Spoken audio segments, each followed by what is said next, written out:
നിങ്ങളോട് ഐശ്വര്യയുടെ വീട്ടിൽ പോയിന്ന് സംസാരിക്കാൻ പറഞ്ഞ കേൾക്കില്ലല്ലോ. വെറുതെ ഇതിങ്ങനെ വലിച്ചു നീട്ടി കൊണ്ടുപോയിക്കൊണ്ടിരിക്കുക. സൗകര്യം ഉണ്ടെങ്കിൽ ആ ബന്ധം ഒന്ന് പറഞ്ഞുറപ്പിക്കാനെങ്കിലും നോക്ക്. അല്ലാതിപ്പോ ഞാനെന്തു പറയാനാ? നീ അടുക്കളയിലോട്ടൊന്നു വാ, അവിടെ കുറച്ച് ജോലിയുണ്ട്. വാ.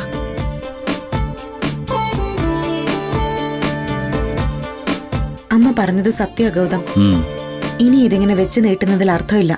പ്രണവിനെ കൊണ്ട് എല്ലാം ഐശ്വര്യോട് തുറന്നു പറയാൻ പറ്റുമെന്നും എനിക്ക് തോന്നുന്നില്ല. നമ്മൾ ഇതിൽ ഇടപെട്ടാലേ ഇനി കാര്യം നടക്കൂ. ഗൗതം തന്നെ ആലോചിക്ക, എന്നിട്ട് എന്തെങ്കിലും ഒരു വഴി കണ്ടുപിടിക്ക.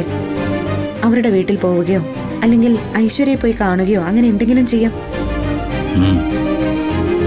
പക്ഷെ എത്രയും പെട്ടെന്ന് ഐശ്വര്യയുടെയും പ്രണവിന്റെയും കാര്യത്തിൽ ഒരു തീരുമാനം ഉണ്ടാക്കണം. തീരുമാനമെന്ന് പറഞ്ഞാൽ വിവാഹം തന്നെ തീരുമാനിക്കണം. കേട്ടല്ലോ? ഞാനെന്ന് അങ്ങോട്ട് ചെല്ലട്ടെ.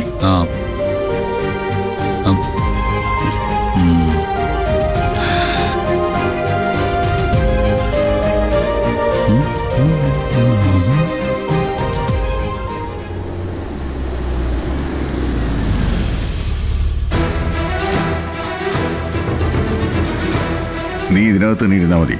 ഞാൻ വിളിക്കുമ്പോൾ അകത്തേക്ക് വരണം. ശരി സർ.